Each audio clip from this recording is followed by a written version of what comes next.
Hey everyone, we're just want to get this going a couple minutes early to let everybody hop on and get set and get ready for this. We'll start promptly on the hour, but once again, just give us about a minute and a half and we'll begin. Everyone's joining from different time zones too, right? I gotta keep in mind.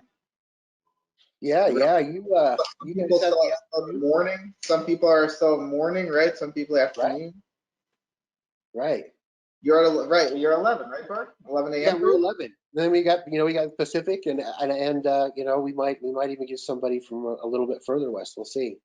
And then you guys are on East Coast, so it's 1 o'clock. So good afternoon / morning, everyone. Thank you for joining us. We're going to jump in a second. This week of content was to replace a 1-day intensive event that we have in Fort Lauderdale at the Ritz-Carlton called President's Club. This is where we let dealer executives come together in a 20-group style format and kind of wrestle with problems. And when Corona hit, we decided to try to do it online, make it a week instead of a day, so people could actually get stuff done, and invite anybody to it. So thank you for joining us.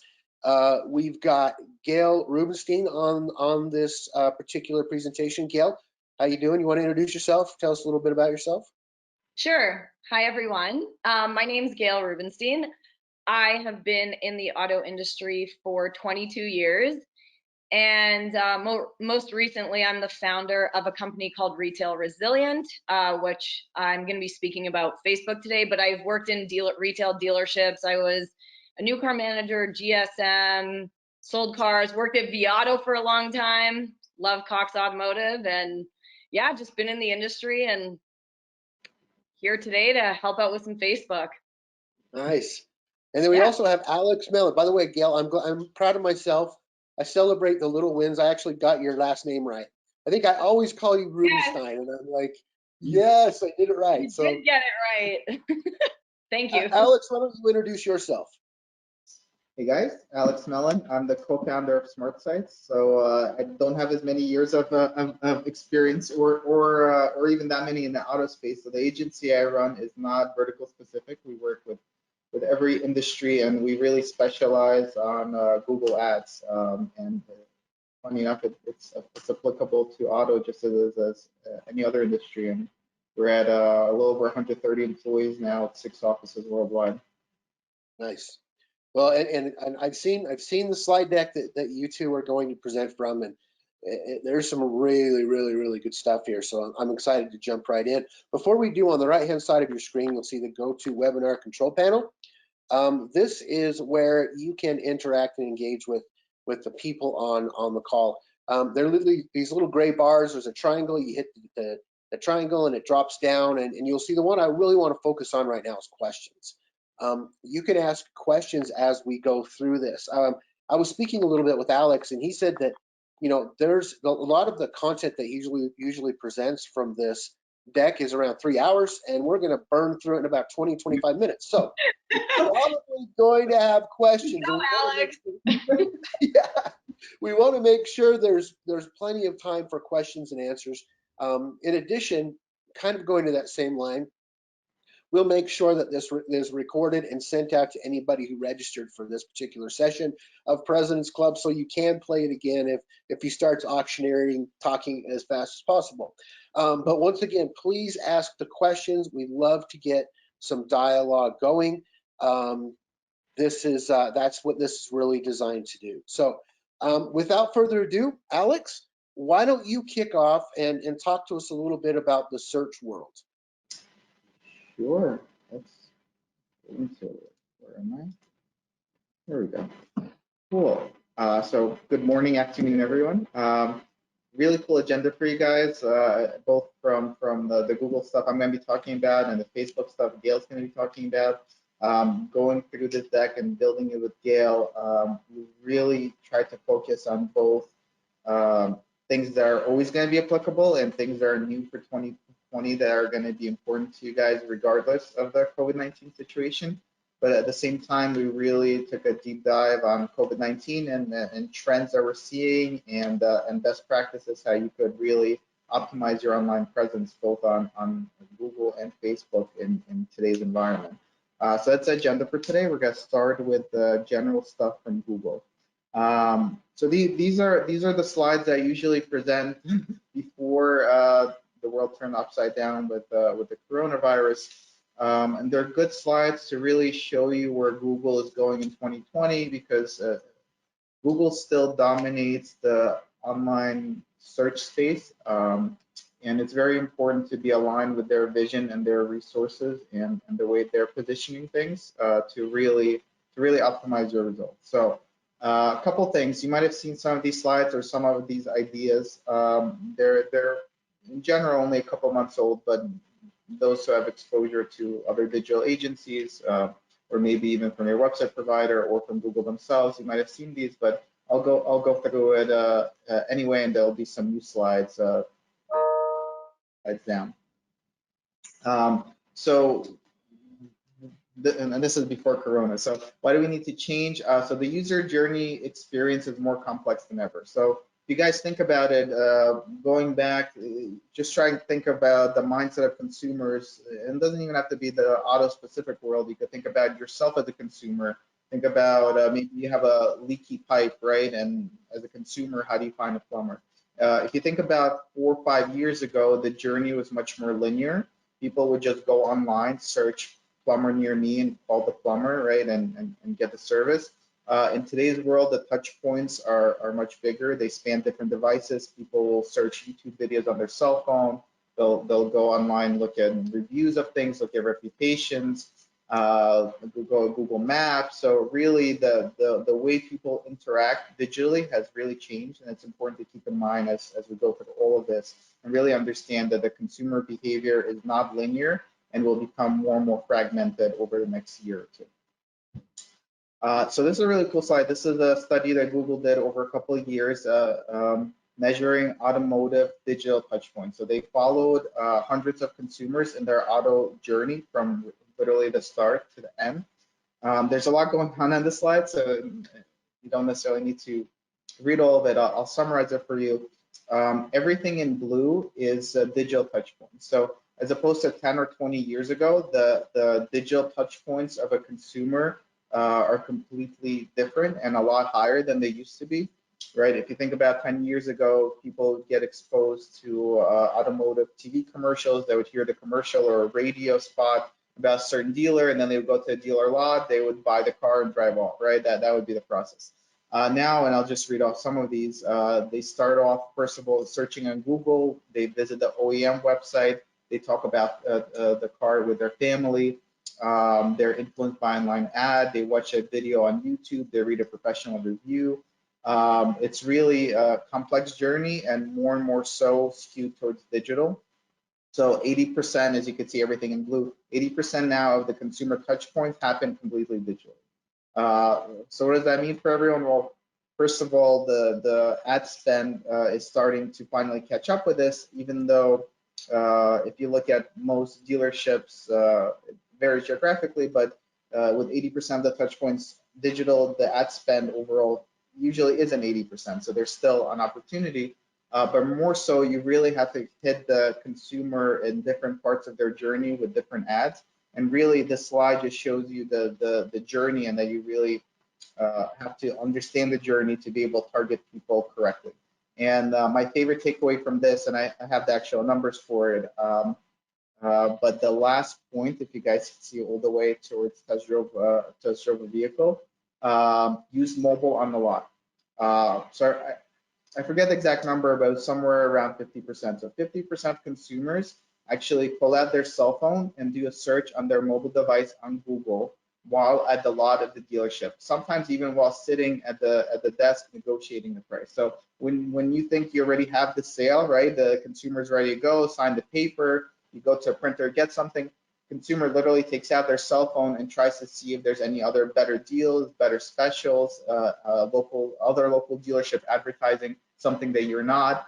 And that to me is crazy. And I think that a lot of dealerships don't realize that it works both ways, right? You have to make sure you retain that consumer that pulls out their cell phone, tries to find another dealer. And at the same time, it gives you an opportunity to influence a consumer that might be at a lot of your competitors sitting during the search. So this slide is a couple months old, but I'd imagine into the future, there's going to be more and more digital touch point of the consumer. And I think more and more of them are going to be digital, and more of them have to be personalized and very precise. If you're targeting someone who's just at the beginning of the journey, that's just looking for to compare a Honda and Toyota, and you're paying money to advertise a specific car to them, the money's probably going to be wasted because they're not that part in the journey, and they're still in the part that the OEM should really be advertising. Cool. I went through that really quick, but I'll, in the interest of not doing this for 3 hours, I'll move on. This is a very interesting slide. This is a slide from Google that they actually, it's a deck for internal deck for employees and employee training stuff. And it's new for 2020. This is Google's interpretation of the different paradigms that happen in the digital space over the last 3 decades, right?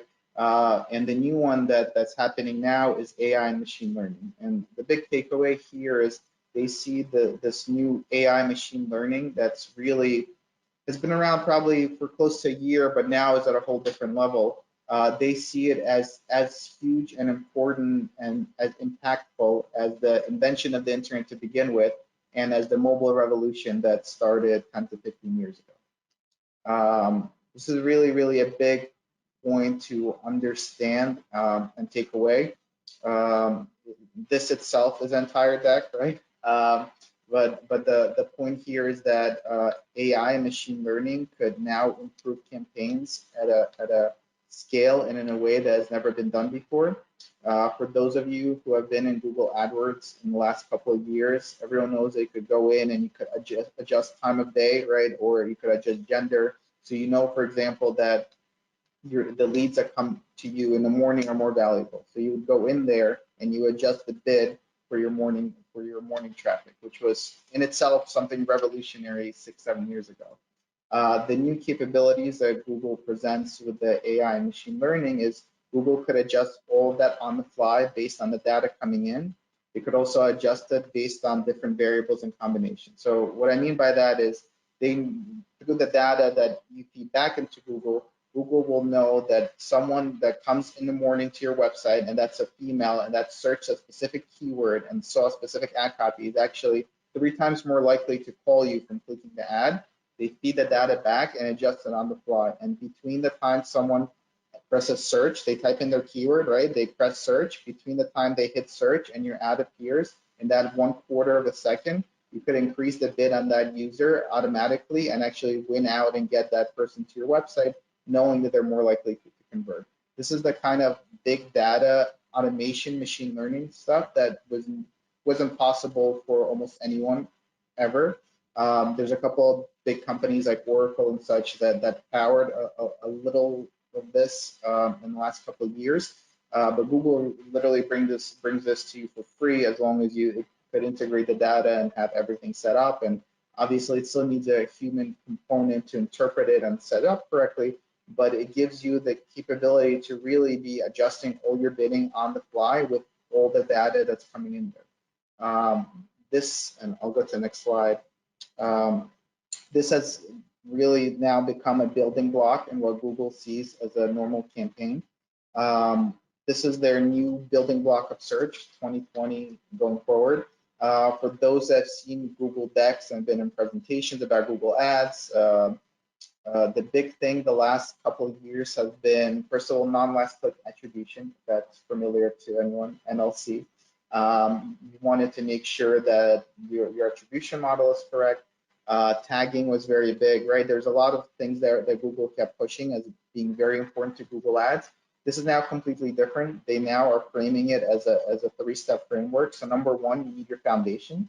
So you really need a core campaign that's set up correctly, that's showing the correct thing based on the correct keyword, structure in the correct way, that you have conversion set up, right? The foundation things that maybe before were optional, I still know a lot of people that run campaigns without conversions or don't link it up to their Google Analytics. That's literally now your foundation. The next step is the automation and machine learning.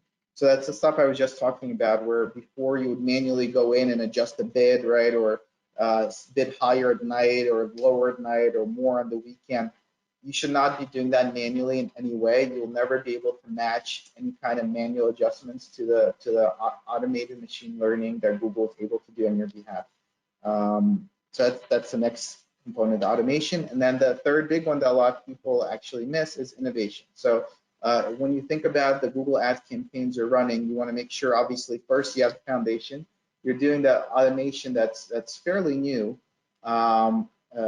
real-time bidding and some of the other things I mentioned. Next piece is innovation. You really need to be testing and learning regularly, and that's the part that I find is missing the most often from campaigns. Usually a lot of people just set it up, put in everything, and just let it go. The innovation component is very big. There's a lot of custom things, some of which I'll talk about a couple slides down, that you could be doing and should be doing. They'll really take your campaigns to the next level. From a study Google did for I think it was 100 companies that were not doing the machine learning, not doing this pyramid, right, to companies that did, actually had a 30% increase in conversion volume. So companies that did the smart bidding, the auction time bidding that I spoke about, where Google will adjust your bids on the fly, saw 30% more conversions from the same spend. If you think about that, that's literally an average, right? You had, I think the lowest was 11% increase. No one saw any decrease. Lowest is 11% increase. Highest was, I think, over 100%. So companies literally with the same budget, by implementing machine learning and this new technology, saw a 30% increase in conversions. And of course, everyone defines conversions differently, and I'll get into it a couple slides down.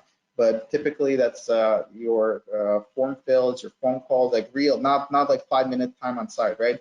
Real like leads. They saw a 30% increase with the same budget. So this is really, really big. I think in the past, in the last year, the machine learning and smart bidding has really been optional. But I think going forward, especially in this more competitive environment, I think it's something that's going to become crucial for campaigns to succeed.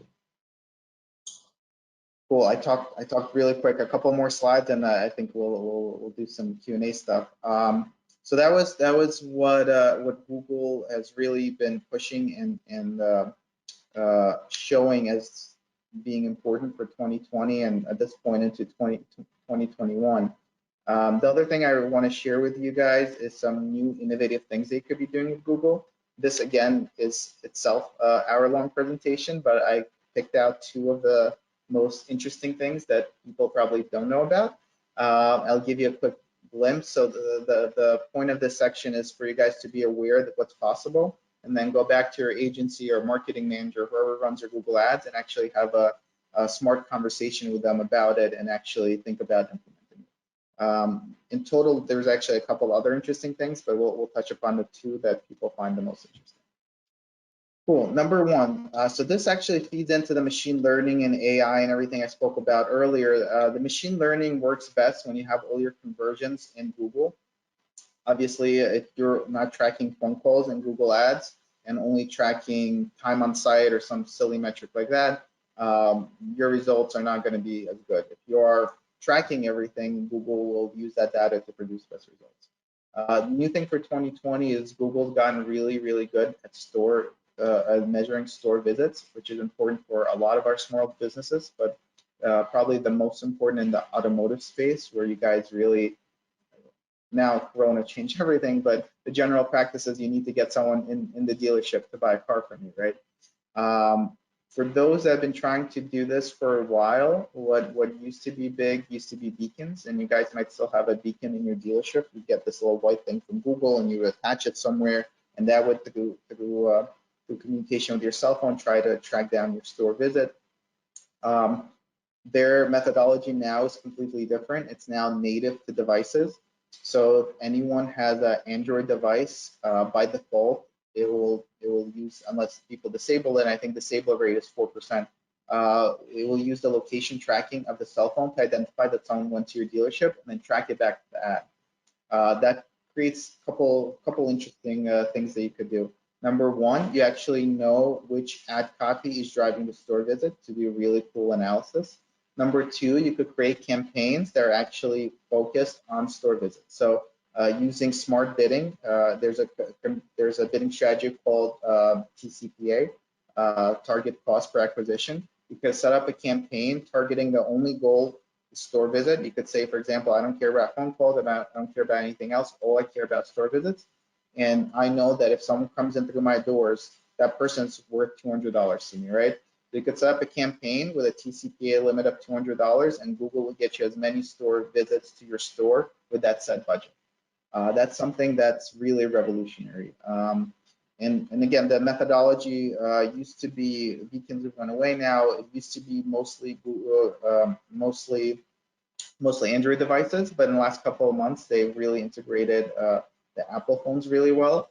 First of all, anyone with an Apple phone that's any kind of Google program, Gmail, Google Calendar, Google Drive, is automatically, they get that data, and then they have a couple of third-party sources, and they actually do third-party verification surveys on visitors to verify it, and they've really made this program a lot better. So the idea is that you should really be measuring store visits and tracking back to your digital budget. It should be a very important goal, because without it, if you're running campaigns and you're not measuring it, you're really missing a component. Before I leave this, I'll just say that there are limitations to this. You have to be spending a certain amount with Google to have a certain amount of people tracked in your phone in your store for privacy reasons. But if you do qualify, it's really powerful to A, measure, B, optimize on, and C, you could literally create campaigns with a goal of driving store visits. Of course, a little bit different now in the Corona world, but I'm sure in the near future, store visits will become very valuable again. All right, next slide. So the next new thing that people might not know about and is very powerful is custom audiences. So for a while with Google, you could do audiences to target them. So you could actually target people in market for certain brand. That itself has become much more powerful in the last year, in the last 6 months, really. You could target someone in market, and now Google, as of 2 months ago, separates it from interest to purchase intent. So there's obviously a different meaning for someone who's interested in Porsches and someone who's in market for Porsche, right? You don't want to target someone who's interested in Porsche, but it's 14 years old. You do want to target someone who's actually in market. So Google's in-market audience in itself has become really powerful in the last couple of months.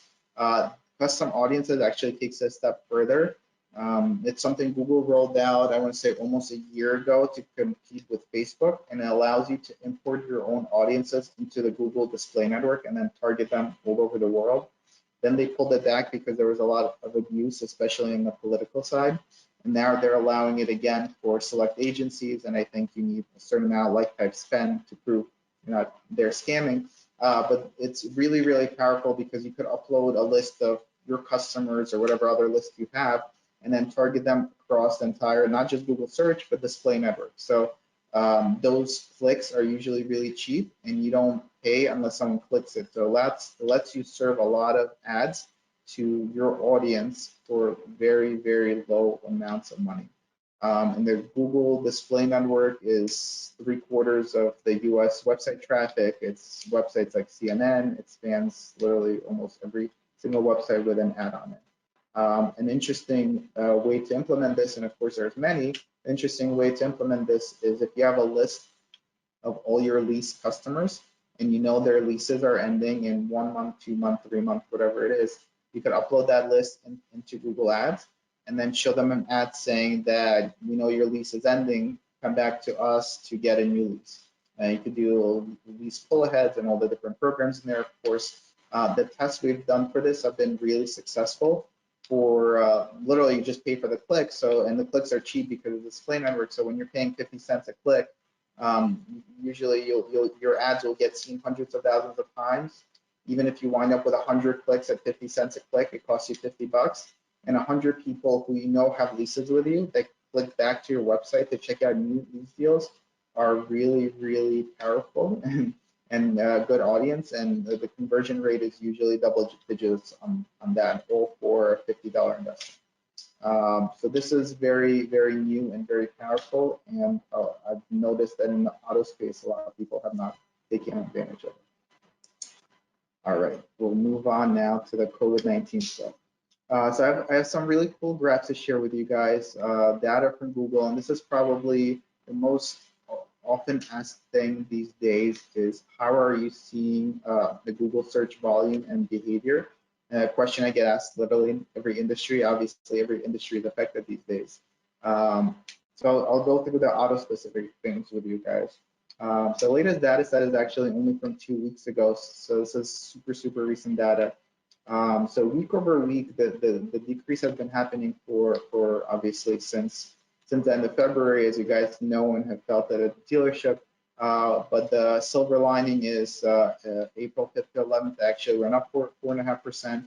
And I don't have the exact figures, but I'm being told that the last 2 weeks it's actually been going up again. Not double digits, but it's at the very least, right? The drop has stopped. You could see March 15th to the 21st. 23% drop in automotive search behavior, and this is national. Certain geographies like New York City here had a much bigger drop. So at the very least, it looks like the bleeding has stopped in terms of search behavior, and it's starting to tick up again, and I would expect to see this continue to tick up as things start opening up. I'll leave it on here for just a couple more seconds for people to absorb all this, and you could see the darker blue is the 2020 data, and you can see how it's ticking up at the start towards the middle of April. Obviously, still down 31% year over year. So while there's an overall decline in search demand, as obviously you guys know, and this chart is from ComScore. This is the people in market for vehicles, and you could see in March how it's dropped 25% year over year, and we don't have April data yet. April, I'd imagine, is going to be a similar drop year over year. But the interesting part, the takeaway for me here is that people are searching, though purchase intent's lower, as you can imagine, if people are not driving, they're not driving to work, they're not using their car, they're not as concerned about replacing their car. But there's been a lot more searches for people looking for deals. And actually, so Google Trends is a free tool. If you guys want to Google it and go to it, you could put in keywords and see their search behavior. So in blue, we're looking at new car, and I pulled this yesterday. Today I pulled this. No, I'm sorry, I pulled this on Friday. In blue is new car deals, and in red is used car deals, and that's literally the amount of people searching new car deals and used car deals. It's the most it's been ever, literally in the history of all the search volume. More than ever before, people are searching for new car deals and used car deals. So even though the purchase intent's lower and less people are looking for new cars, more and more people are actually shopping for shopping around for deals, right? So there is an opportunity to capture these people, and even if they're not ready to make a purchase decision right now, the idea is to capture them until things reopen, and they will be. Or some people are ready to make a decision at the right price point. Cool. This is also a very interesting slide, and this is kind of the silver lining for the future for everyone. So this is data points from China. So one of the interesting things they found in China after the quarantines were lifted is people were actually buying cars more than before. Obviously, people had less money, and there's a lot of economic things, but the survey of asking people why they bought new cars, 77% said that they're buying a new car because driving reduces the chance of infection. There's also a couple others, like public transportation is not safe, and really people's mindsets have changed from their regular car buying process to really buying it for safety. And I think that's going to be very big in the big metro areas. There's already a lot of articles saying that there's going to be a lot of people leaving from the metros to the suburbs because of all these quarantines and everything, which in itself will increase car demand. But a lot of people will be avoiding mass transit of any kind probably for the next 12 to 18 months, even once the quarantines are lifted. So it's a very good opportunity to capture those people. Cool. Talking really quick, but I'll have some parting 3 best practices just to make sure you guys go through your Google Ads accounts, make sure that you're following these for obviously COVID-19 world that we live in today. So just to summarize, we first went through Google's 2020 vision and importance and really new things that you could be doing. Second part was to build on that. We talked about custom audiences, so you could actually remarket your previous lease customers, and really remarket anyone. You could create a list of people who went to service their car in the last 3 years, right? And market them with service ads. What was the other piece we talked about before that? Lost my train of thought. Oh, and store visits, which is going to be, I think, huge as you guys could start targeting store visits. And then this last piece is best practices, a really conversation you could have with whoever's running your Google Ads account and review it yourself to make sure you're following this. And most of these are common sense, but I just want to put it out here just people realize, because in the craziness that we're in today, not everyone realizes they should really spot check these and make sure that the tone of everything is correct. So number one, and Gail's got to talk about the equivalent of this for Facebook as well. This applies obviously to all your media. You want to audit the creative for new reality. You want to make sure that your ad copy isn't tone deaf, that it really talks about new reality. What do people care about right now looking for a new car or even service, right? They care about safety. They don't want to get the coronavirus, right? So you should really edit everything and make sure that everything is in line with the new world we live in. Second piece is you want to reassure auto shoppers offers and promotions. As we looked at, that's what people are searching for. So you really want to point out that if you're doing new car sales, you want to point out that it's safe to shop with you, right? Whether you're doing it virtually or you're cleaning your dealership, you really want to reassure the consumer of that. Number two, you want to really show them that right now is a good time to buy their car because the OEM is giving you payment deferments or they're giving you 0 APR, and really you reinforce the idea that for the OEMs that are doing it, that really the OEM has your back and they'll protect you in case there's more job loss or there's economic uncertainty.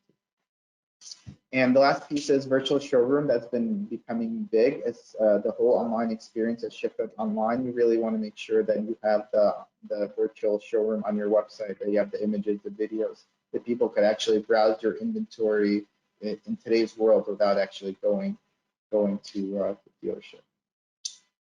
I think I got that in a couple of minutes over, but just at 30 minutes. That was it for me. I'm going to open it up to Q&A, and then we could switch to Gail's slides in the meantime. So yeah, thank you for that, Alex. It was a ton of information. Can you go back to the stair, the what did you call it? The stair step or the staircase? Yeah, the building. So in my opinion, it feels like that the automation could cause complacency in some instances. You mentioned that the automation, the machine learning helps you get, really helps you get the right message and target the right people, but then you need to test and learn regularly. At what point should the activities move from machine learning to dealership learning? Does that make sense? Because I think that the tendency could be, well, the machine's learning is doing its job, when in reality, there's a lot of testing that needs to happen. Yeah, so for sure. So machine learning, it creates a lot of complacency for sure. I've seen a lot of bad scenarios that come up with that. Number one, you just let it run. You're not updating your ad copy. You're not mentioning your new offers, things like that. Just because Google thinks that's the best performing ad of all time doesn't mean that Google knows that you have a big spring sale going on, or for example, right now you have better deals on used cars than new, and you have to adjust the budgets. Google doesn't know like the forward-looking things. The other big thing becomes you really have to be careful with your conversion actions. You have to make sure that they're accurate and they're feeding back into Google. So one of the disaster scenarios I saw is that campaign was set up that you want to get $100 per lead, and for that company, a lead was a phone call. So they were getting $100 for a phone call. That's what it was set up to. Everything worked beautifully. They updated their website. They removed the phone tracking. Google all of a sudden now thinks that they're spending, but getting 0 conversions. So over 3 days, the AI started decreasing the bids, and eventually stopped the entire campaign because it decided that it's not getting any conversions. And without actually monitoring it, things were not running for weeks. So it's definitely, it requires probably even more oversight than before because there's so many things that could go wrong, and anything really future looking. So everything Google does with their AI and machine learning is always backwards looking.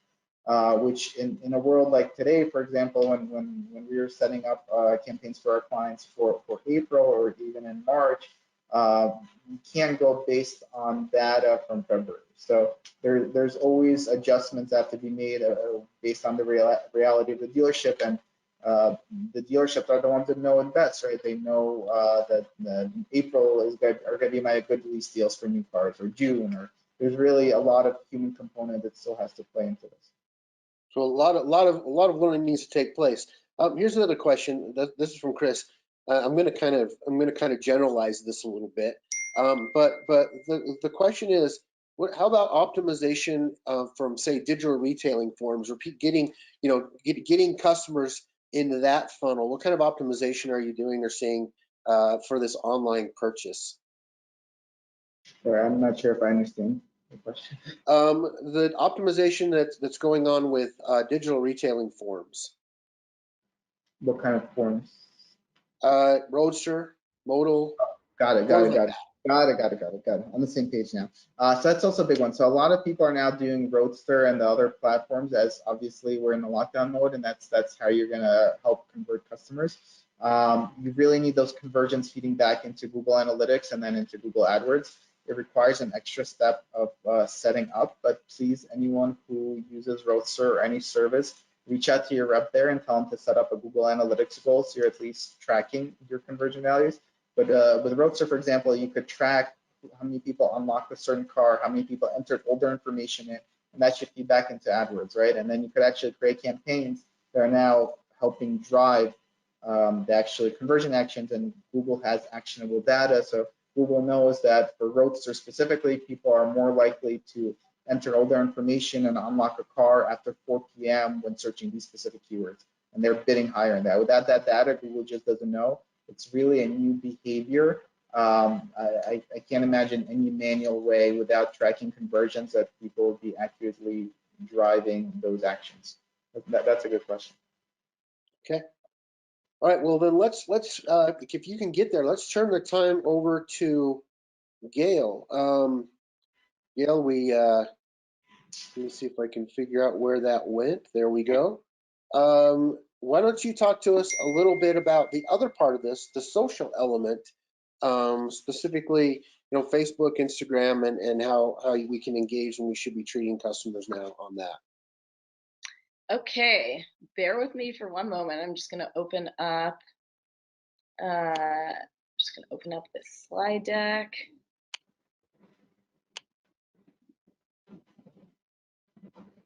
And hold on, away from current slide. Okay, Bart, can you see my screen now? Yes. Yeah, looking good.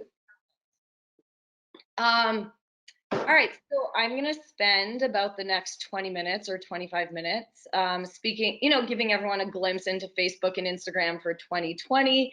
I'm gonna show some of the new advanced features that Facebook has come out with, and then I'm going to talk a little bit about best practices for COVID-19.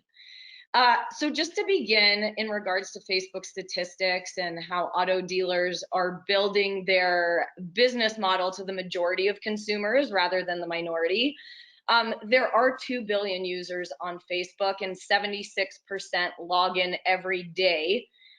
These were stats for 2020 pre-coronavirus. So we have found that a lot of people, since they're home, they're probably logging in more than 12 to 14 times a day. But we had these stats from before everything kind of shut down. In regards to Instagram statistics, 80% of people follow a business on Instagram. And then of those 80% of people, 63% of those users log in daily. So we found that in the last, I was kind of mentioning before, I've been in the auto industry my entire life. And we have found that there's just such a huge shift right now of auto dealers reallocating their budget money where they used to spend a lot on radio and television and, the old traditional newspaper. They're kind of shifting a lot of that money and transitioning a lot of the budget over to Facebook and Instagram. On average, and this is just a statistic of our clients, we've been doing this for 3 years, the average car dealer in that shift to social media and that shift to marketing using social platforms, the average auto dealer has been spending about $11,000 a month on Facebook and Instagram. And that money used to be allocated to a lot to radio and newspaper, and auto dealers are really looking for platforms and places that they can measure their return on advertising dollars, to really take a deep dive in what is my actual cost per sale. So I put on this slide 4 different types of ads that auto dealers use. Most car guys that I talk to in general will tell me, hey, my marketing agency is running me on Facebook and Instagram a traffic ad. So the most common ad that you're going to see is typically a traffic ad, and what it does is it sends traffic to your website and it drives up your clicks and you pay cost per click. The second type of ad that most auto dealers typically utilize on those platforms is Messenger, and they'll typically boost posts. But where we found there's a huge opportunity for auto dealers that they should definitely be taking advantage of at this point in time is lead generation and conversion ads. And I know Alex spoke a lot about Google conversion, but we find that 95% of the auto dealers that reach out to us to ask us, hey, where am I missing opportunity on Facebook and Instagram, and what can I be doing differently? The majority of them have never taken a deep dive into those lead generation or conversion at sponsored ads in Facebook and Instagram. And when we show them what you can actually do in those social platforms, they're blown away. They typically, the reaction is, hey, I didn't even know you could do that with Facebook and Instagram. And I also didn't know I could track my return on advertising dollars. So there's a myth in the car business. When I go to conferences and I get invited, to go speak, a lot of car dealers ask me afterwards, hey, is there really a way to track your return on advertising dollars? And that's something I'm going to show a couple slides further, but there is. And now, it's always been important, but I would think it's more important than ever before, because dealers have to, they've been laying people off, and, they've been closing down their showrooms, and you should really take the time to know where your dollars and cents are going right now. Okay, before I get into that, I'm just going to show some new advanced features on Facebook and Instagram. Some of them have rolled out in the United States and in Canada, and some have not rolled out in Canada yet. So I don't know, Bart, do we have any Canadian clients, or I don't know if you have any Canadian auto dealers on here, but I'm gonna kind of run through that. So there's a little video playing right now. So in the back end of Facebook and Instagram, there is something called a lead center. And this is very, very new. This has only been rolled out with some of the automotive dealers that we work with. And even though auto dealers have Dealer Socket and VIN Solutions and eLead One and all these wonderful CRM tools, what they don't realize is there's actually a CRM tool in the Facebook and Instagram platform. So when you get leads from Messenger or you get leads from a lead generation form, what happens is the customer's name, phone number, all their profile information, it's all gathered together in a CRM. So Mark Zuckerberg and his team recently, came out with this. And it's really, really helpful for BDC departments to kind of go in, get a quick glimpse of what's going on. They can, there's drop down menus in here where if you were running an ad on, let's say, a Chevy Silverado, 0% for 84 months, and you wanted a quick look at everyone that submitted a lead on that Silverado, you would just click one simple button, and you could pull up all the information. And then you can communicate with that customer through Facebook, or you can utilize your CRM. In terms of best practice, we have auto dealers that use both, and they're both extremely beneficial. Okay, another new feature. Oh, before my other new feature. So 4 benefits that auto dealers that have started using Lead Center have said is it's really easy for them to log in and track in Facebook and Instagram what leads are in progress, who's interested, who converted, and what a bad lead is. It's really, really simple. They're able to filter the leads in a variety of different ways, so by form or by name, or by area, zip code. You can also in Facebook and Instagram assign sales staff to, so if your teams are working from home, right, you have BDC people working from home, or you have sales people working from home right now, and you haven't had to let them go or lay them off, and you're trying to figure out ways to utilize these social platforms, you can actually log in, assign the lead to someone on your sales department or your BDC department, and they can work from home. And you'll all be logged into that same lead center. And then you can also book appointments out of there. So a Facebook appointment, once you book it, Facebook will constantly remind that person that they've booked an appointment with you. So it just gets sent out automatically. Okay, so here's another new feature that came out, and we receive phone calls about this all of the time from auto dealers that have not been able to get a hold of Facebook, just kind of asking, hey, what is special ads category and what is non-special ads category? So Alex kind of previously talked about audiences and customized audiences, and how you can upload your databases, and you can do the same thing in Facebook and Instagram. However, they implemented something new called special ads category. So if you are in the auto industry, the real estate industry, or you're posting anything in relation to credit, you have to boost your ads or build sponsored ads under what's called a special ads category. And it's very different than a non-special ads category. So before this happened, you would be able to target a consumer based on behavior. Okay, so if I am a Ford dealership or a Chevrolet dealership and I want to target someone buying a pickup truck, and I know my pickup truck buyers typically go to, they're farmers or boaters, or they're hockey guys and girls, or they typically shop at Cabela's. I used to be able to go into Facebook and Instagram and I could target those specific types of behaviors, and my ad for my dealership would be served to those buyers. So behavior-based targeting.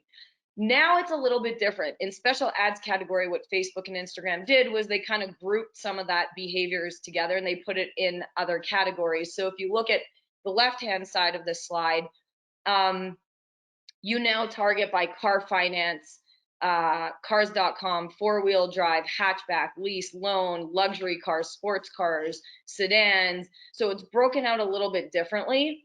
And we get questions all the time, does that affect my results as a car dealer? Is that going to change my conversions? Is it going to change my cost per lead? And what we have found is it hasn't changed anything at all. So when you go out and you're conquesting new customers, whether you're conquesting new vehicle buyers, used vehicle buyers, service customers, parts customers, the special ads category that's new has not affected the cost per lead and not affected the conversions. If it's set up properly, you will still have the same types of results.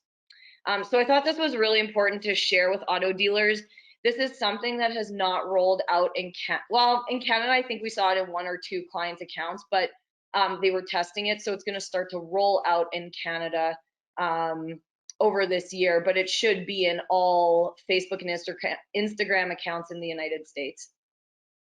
Another new feature that auto dealers have taken advantage of is in their lead generation funnel. So I don't know how many people on this call have ever built a lead generation funnel for Facebook or Instagram, but within that funnel, after the customer fills in their information. So again, I'll give you an example. Let's say you're advertising buy a car from the comfort of your own home, or 0% for 84 months. And a customer goes in and they fill out their name, their phone number, their email, what type of car they want to trade in, what they're going to buy, how much money they're going to put down on a vehicle. You can actually provide them with a free download. A lot of dealers love this button. So you basically can attach a PDF or a free download in here. And what we've noticed is because a lot of customers are buying from home now and this whole digital retailing process, you can add in a PDF that says, hey, download this. So they've submitted a lead and then they download a free ebook or a free PDF. And it could be, how to get more money for your trade-in, or 4 easy steps to purchase a vehicle from the comfort of your own home, or coupons or service specials or anything of that nature. So really what they're doing is within your funnel, after you've received the lead and the lead has gone into Dealer Socket or VinSolutions, the customer is now downloading more valuable material from you to help them really purchase a vehicle. So it's a really cool feature and a lot of our clients have used it, and I thought that it would be something beneficial to share with everyone. So some great examples that auto dealers have used is they'll provide free tips on how to get more for your trade, any coupons or offers. Also, one of our clients did something really cool where they had an ad running, and then you could download a free PDF of all their wholesale inventory. So it was like they had, all these trade-ins and cars they really wanted to get rid of. So they had blowout specials and wholesale inventory, and so they provided that information. And they were really good deals, like cars under 10 grand that were looking to move, blowout specials. So you can build those types of downloads into your lead generation and conversion funnels, and all it really does is provide a lot more value to the customer during their buying process, while they're moving through that sales cycle. Another feature that this isn't necessarily that new, but we have found that a lot of auto dealers did not know they could do this, so we thought we would add this into the presentation, is you can create appointments within the Messenger platform. We speak to salespeople all over the country all the time, and they're just like, wow, I had no idea I could, set up an appointment. So there's an actual calendar within the Facebook and Instagram platform. And it's in Messenger here, and you could book appointments. And the cool thing is Facebook or Messenger will send out a reminder to that customer. And customers nowadays, because they're logging in 12 to 14 times a day, they actually look at their Messenger sometimes more than their email. So when you send out appointment reminders through email, we always suggest, hey, why not send them out through Facebook? Because we have found that appointment booking ratio has gone up drastically for the clients that we've been working with. So here's the report that every auto dealer asks us for. What's my ROI? So how do I actually calculate my return on my advertising dollars? I want to know how many cars did I sell and how much money did I make? So if you're running a lead generation funnel, and a lot of dealers are starting to take advantage of this more than they used to.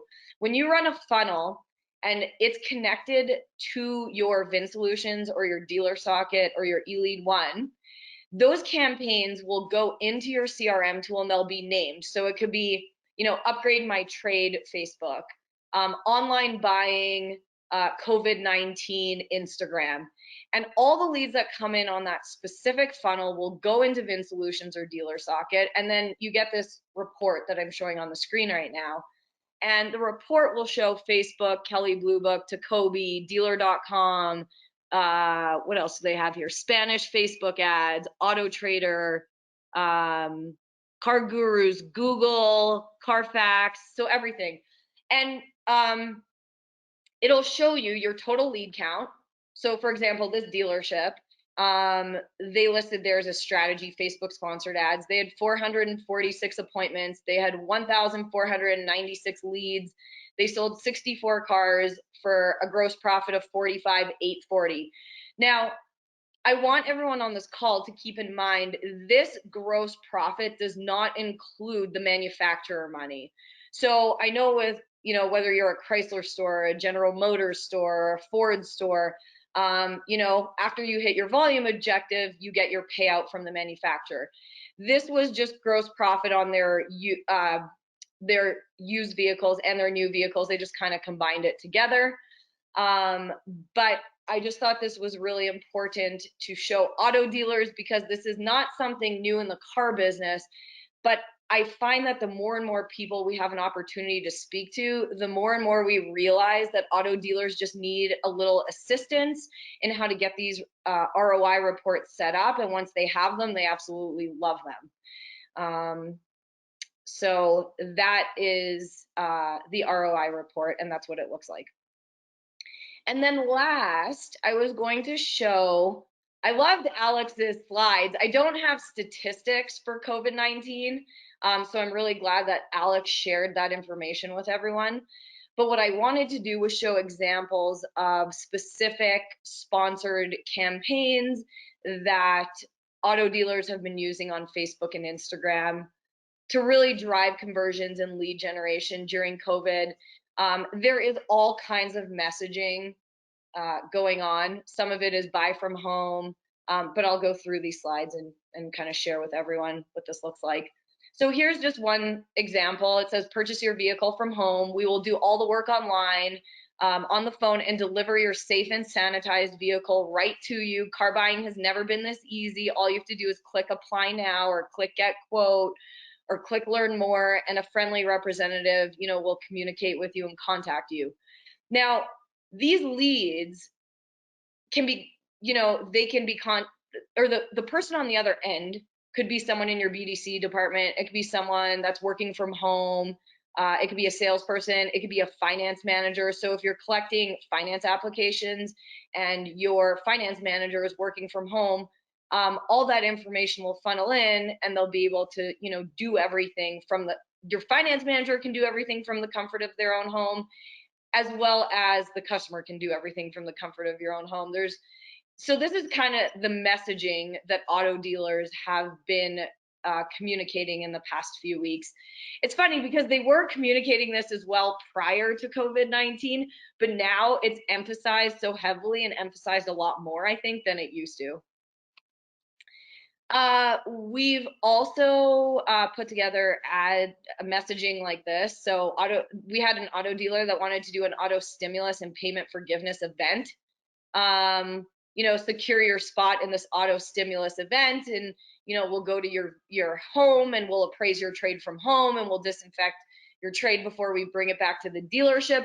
But there's still hot deals going on, and it's, you know, you could take advantage of it while still, you know, maintaining a safe environment. So, you know, it's kind of the car dealer messaging of a hot deal, but also with the, hey, if payment forgiveness is important to you, or, you know, you need deferred payments, or, you know, you're currently not employed, there's still opportunities for you in the market to take advantage of purchasing a vehicle. This is an example of this ad. I love this ad. This is a fun auto dealer. He has put together some really cool videos, you know, just to kind of brighten people's smiles a little bit. He kind of put in his ad, hey, we're the Amazon of car buying, right? Everyone shops online, and Amazon is the place where you buy, you know, all kinds of household products and items. And, You know, you have things shipped to your house. So, hey, we're the Amazon of car buying and we have amazing deals, and we're going to help you out. So this was an example of a video campaign that they ran with a get quote button, which was attached to a lead generation funnel. And they produced hundreds of leads at about $2.76. And they're closing, 11-12% of those leads.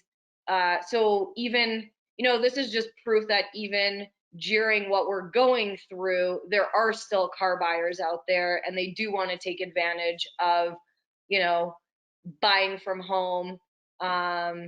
And it's kind of interesting, the stats Alex showed, how people feel right now it's safer to buy a vehicle than to use public transportation.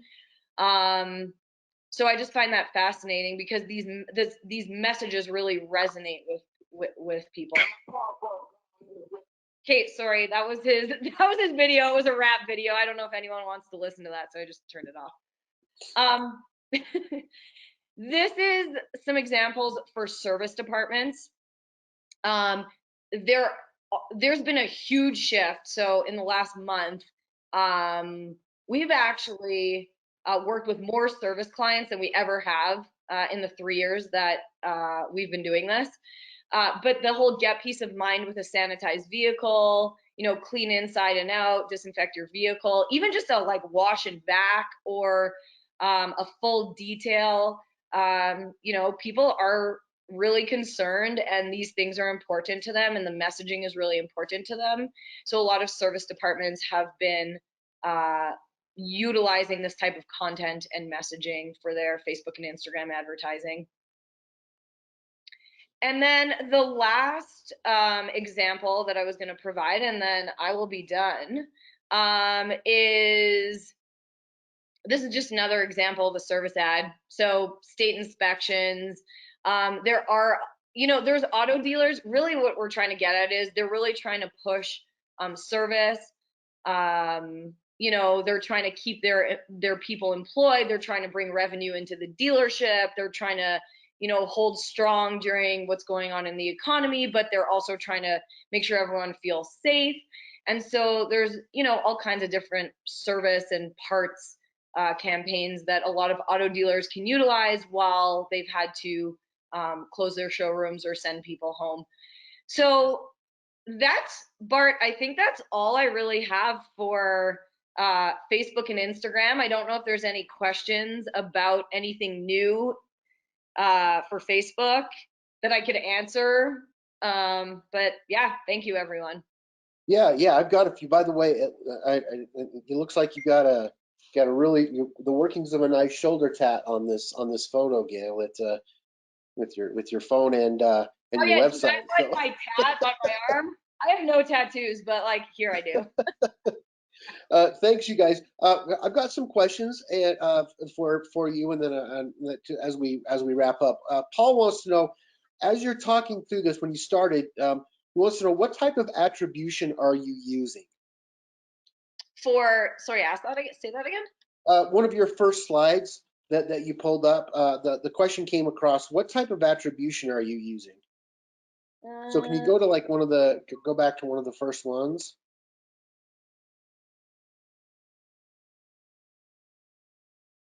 Sorry, this is a little slow. I'm trying to skip. That's fine.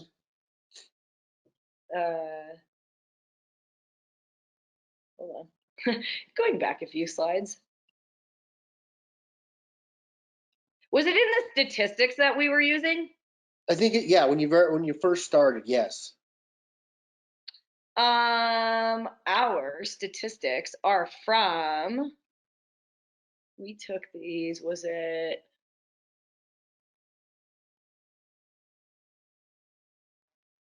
We took this from Pew. So our statistics come from the Pew studies and research. And they have, if you guys go on their website, actually, they have social media statistics for everything: YouTube, Instagram, Facebook, LinkedIn. So yeah, we take a lot of our stats, data, and information from Pew. Paul just chimed right in again. He's talking about in the CRM. What type of attribute? Gotcha. Hold on. Let me go CRM. Yeah, sorry about that, Paul. Here we go, lead center. So is he looking for how many leads, you know, how much you need to spend per lead? Is he looking for what's the closing ratio? Is he typically on lead generation? Can he be more specific? Yeah, Paul, if you could just kind of chime in a little bit, kind of following up on that, we'd love to get to that because I think this is really relevant.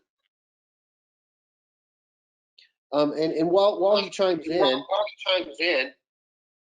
can you answer this one for Alan? I think that I know the right answer, but he said we weren't very clear. These features, Lead Center, and the other thing that you showed after this, they are available in the U.S., but Yeah. not Canada, correct? Correct. They haven't been rolled out in Canada yet. So correct. Yeah. Okay. He said you show 1,496 in CRM. Oh, my ROI report? That was on the ROI report. Yes. Okay. Yeah. I'm sorry about that. Yeah. Yes. There we Yes. go. Yes. So the lead count comes from a lead generation funnel. And so each dealership will decide, I don't know if this will answer his question, but maybe I could elaborate a little more. Each dealership will decide, hey, I want to spend $5,000 on media money or $10,000 on media money or $20,000 on media money. What we do know, and I'm just going to use my phone to calculate this really quick, the average cost per lead in Facebook and Instagram is typically $25. They're cheaper right now. They're around like $10, $15 because you're not fighting for space to advertise because a lot of dealers are not advertising. But of the 1,496 leads that came in, if the average cost per lead is 25 bucks, oh, hold on, 1496 times 25 bucks, that dealership spent $37,400 to generate that many leads. If that makes sense. I don't know if that answers his question, but that elaborates on the 1,496 leads. Okay. I had somebody just, yes, that did, he said. I just had somebody text me and ask me, how do you set up Lead Center? So to set up Lead Center, you have to book an appointment with a Facebook marketing expert and ask them to add that feature in. Bart, what I could do is, I don't know if they know how to get a hold of a Facebook marketing expert. We could either do it for them if they want to reach out to us, or we can provide a link. And the link, they can set up their own appointment and book their own appointment. So either way, Bart, I could provide you with that information after. Yeah, and does it cost anything to do that? No. Okay, that's great. That's a great feature. Yeah.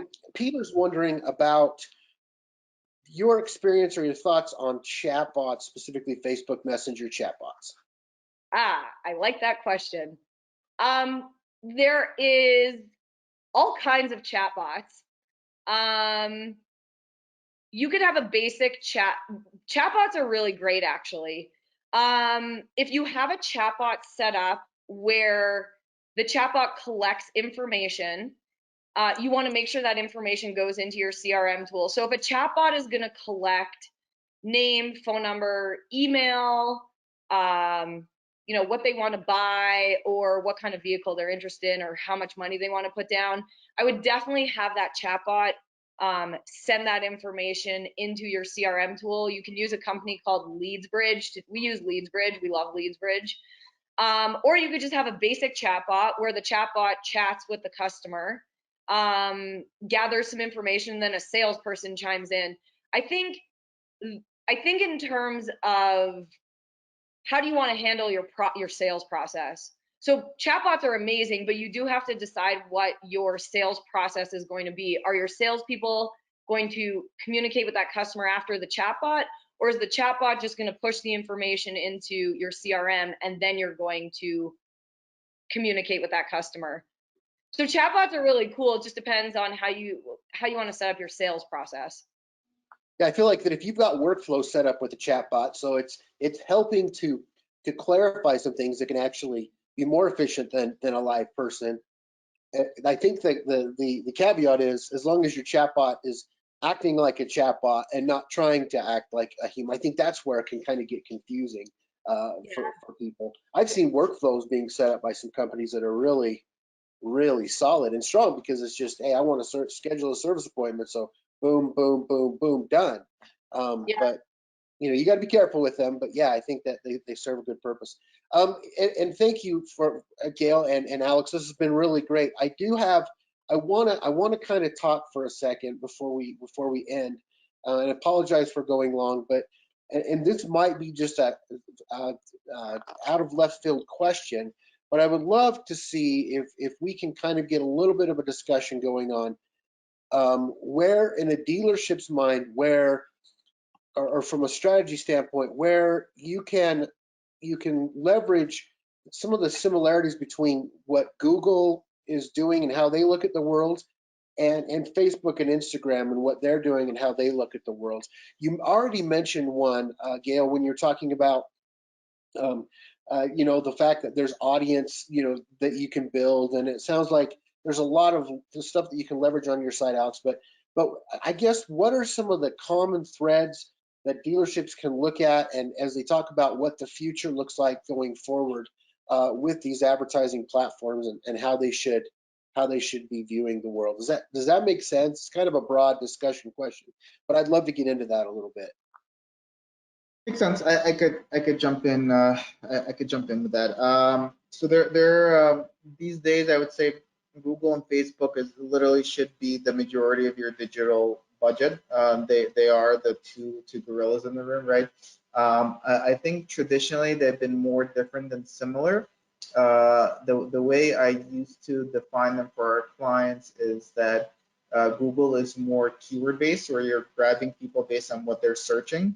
Where Facebook is audience-based, so you could actually target specific people. I think there's been an overlap now as Google's gone into this audience space. I think Facebook still does audiences a lot better. I think Google's audience capabilities are up and coming, and there's a huge opportunity because people are not doing them. But I think generally Facebook gives you the ability to target people and audiences, and Google keywords. I think that's the best way to differentiate. And I think they're both different, and I think they're both important. Yeah, I'm kind of on the same page as Alex. They are both really important. And the feature on Facebook and Instagram in terms of audiences is phenomenal. You can upload your service customer list, you can upload your sales list, you can conquest. I mean, conquesting on Facebook and Instagram is huge. And results in a lot of new and used car sales. So I feel like there in the auto space, there's so many things you can do with these platforms, and just kind of educating auto dealers and making them aware of them is kind of step number one. It's mind blowing sometimes when we get phone calls and there's a lot of auto dealers that just didn't know you could utilize a social media platform that way. What are some of the common themes then? In other words, I need to be in both. I know I need to own both, and I need to have a strategy at both. How can I build a strategy that accomplishes my goals and leverage the keyword based and the relationship based and the profile based marketing to build a strong, connected strategy? So Bart, hey, what's my messaging going to be? So kind of deciding as an auto dealership, okay, this is our messaging. Once we have our messaging, I'm going to go down a layer. Okay, I'm going to allocate X number of dollars to Facebook. I'm going to allocate X number of dollars to Google. And then within each platform, I want to kind of divvy up. Do I want brand awareness, lead generation, or with Google, I want conversion and I want to buy these keywords? Is that kind of what you were saying? Like, yeah, I think at the end of the day, we know what the end result should be. We should be getting appointments for service. We should be getting, sales or appointments or engagement on the sales side of the house. They both have a different approach, but they both want to accomplish the same thing. So I'm just thinking about, rather than having a keyword bucket and a customer or a profile bucket, if you will, what are some things that I should be doing to combine and so that I have one cohesive strategy that I can accomplish what I need to accomplish on both platforms? Or am I just talking crazy, and they are definitely two separate and distinct things? I think the common theme is your messaging. I think you need to decide, and Alex can speak for what he thinks the common things are. But for myself, what I've seen is once the dealer decides what their messaging is, they utilize it across all platforms, and that messaging is so critical. Like, what are your photos? What are your videos? What is the content? What is the text? What are you going to say to these people? How are you going to make them come buy from you? But to me, that's the common theme. Yeah, I agree. I think definitely your messaging should be the same everywhere, right? And a lot of people miss the part on your website also, right? If you advertise something on your ads and you click on your website, it doesn't mention it. Like, messaging should be the same. Consumer experience should be frictionless. They should not be confused at any point. I think generally combining Google, Facebook, all your digital stuff, I think ultimately you don't necessarily even need to think of them as separate. I think you could think of it as a digital budget, digital strategy. And then I think comes back to tracking, which both I and Gail spoke about on our slides. I think if you're tracking everything and you know what you're getting from each platform, I think at that point it should be performance-based. Yes, messaging should be the same, and yes, they're different, target differently, but at the end of the day, if one or the other is giving you better returns, that's how you allocate your budget. I think as long as you're tracking, you should be able to make educated decisions based on where to spend your money. Yeah. Here's a question for Alex that just came in, and I believe the answer is 80%, but let's double check. It said, what was the percentage of digital touch points the consumer goes through in their journey 80%. Versus traditional media? 80%. 80%. And that data was, that study was August 2019, so it's almost a year old now. I'm sure I'll continue to skew digitally. I also presented something like that a couple of years ago where it's 50-50. I also have a slide that compares, so that's an interesting one, that compares advertising budgets across the US, all companies, versus where people spend most of their time. And across the US, advertising budgets across all ad spend, it's still 50% TV, while the actual attention, like where the eyeballs are, I think are now 62% digital. So it's crazy that even 2020, when you think, oh, everyone already knows you have to advertise digitally, right? The opportunity is still there. There's still an arbitrage opportunity because there's still a lot of companies that are overspending in traditional where the eyeballs aren't there. Even think about the more traditional stuff, not even TV. Let's talk about print, right? Magazines, newspapers. I worked at Publicis for 3 years managing digital for Samsung and then Walmart. Think about how those mediums actually charge. They charge you per printing, right? If you ever see a lot of stacks of newspapers on the streets, like New York City has stacks of newspapers, whoever's advertising, they're paying for those impressions, right? They charge per printing. Think about billboards. If you look at billboard statistics, the cost for billboards actually have gone up, not a lot, but gone up single digits every year for the last 10 years. When's the last time consumers looked at the billboards versus 10 years ago? 10 years ago, you were driving in a taxi, you were looking around on billboards. These days, you're hopping into Uber, looking at your cell phone, right? So I think everything will continue to be more and more digital, even though it seems like, oh, how could it be even more digital? I think it'll continue moving digitally. I think more and more traditional media touch points will become digital. And I think that's only a good thing. I'm a little biased since I run digital marketing agency, but I think digital is so much more trackable and so much more adjustable and powerful than traditional. At some point, still starting to catch up a little bit. There's more interaction in it, but I think it'll continue moving in that direction. But yes, it was 80% of touch points were digital. And it gets even heavier towards the end of the cycle, where people on the lot at the dealership always have their cell phone on them. So here's I think this may be a good question to end on. And it's Facebook-ish, but I still think that we can talk about it overall, because I think this is the bane of marketers everywhere. Is Facebook getting too commercial-ish? I see so many ads on a daily basis. How can I be different? And I think that's all goes everywhere, right? I think you could say, how can I be different on TV? How can I be? There's marketing noise everywhere. How can you stand out? I guess I'll take the first stab, and then Gail, I'm sure will have a more in-depth answer on Facebook. I think marketing as an agency, and we work with we're GSA certified. We work with the government. We just finished a website for Harvard. I work in every single industry. I speak at every single industry type of event. I think the big trend 2020, 2021 going forward for advertising to really be successful has to be more and more individualized. You can't get away with broad messaging for everyone anymore. You have to be very individualized to not only specific consumer segments, but where they are in the purchase journey.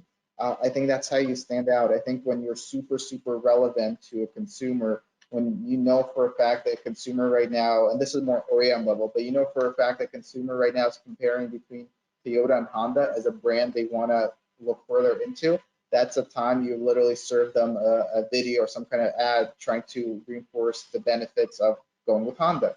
I think when you're super, super relevant, you won't get lost in the mix as easily. And it's possible to do. It's all possible to do. And I think it's going to get a little creepy, but I think everyone's going to start seeing more and more very, very personalized and specific ads.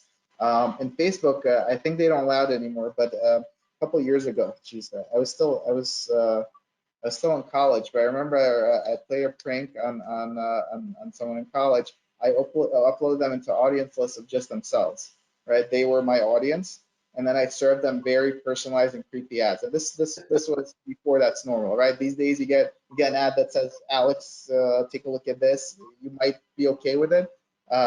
This was when that was super creepy. So you could definitely do very personalized stuff, and that's where it's heading. You really have to be laser focused into where the person is in their consumer journey and really target them with things they're actually interested in clicking.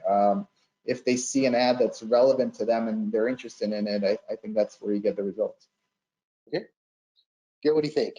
I think that was a great answer. I mean, it's kind of the direction I was gonna go as well. So there are a lot of sponsored ads on Facebook and Instagram. You're gonna see them all the time. But you do have to be you have to be laser focused. It's what Alex said. You have to dial in on a specific person or a specific buyer and where they are in the funnel or in the journey. So for anyone that's on the call, what I would suggest is open up. I would love to, I don't know if, I won't do it right now, but I'll give everyone a little tidbit of advice. So if you log into your Facebook account and you scroll down your page, on the right-hand side, there's something called page transparency. And if you click on page transparency, you can see all the ads that your advertising agency is running for you right now. And you can look at them and you can see if they're specific or if they're general. So when you click on page transparency, if you see ads in there that are like, hey, check out our lineup of Jeeps, way too broad. It's like, that's so broad that it won't get you the results you want. But if you can take that and be like, hey, well, I have a Jeep Grand Cherokee and I have a Jeep Renegade and I have a Jeep Pilot in my new car inventory, and each ad is like laser focused in on the message on what's relevant in regards to like, hey, buy a Jeep Grand Cherokee from the comfort of your own home, and you dial in specifically on SUV buyers that are in the market that have like clicked on and off your website, that have looked at Jeep Grand Cherokees, you're going to get a totally different result than like a broad based. So you do need to stand out that way. And then the other way you can stand out is you could be like this guy. I mean, car dealers do some funny things in their ads, and like this guy is the president of a 10-store group in Ohio.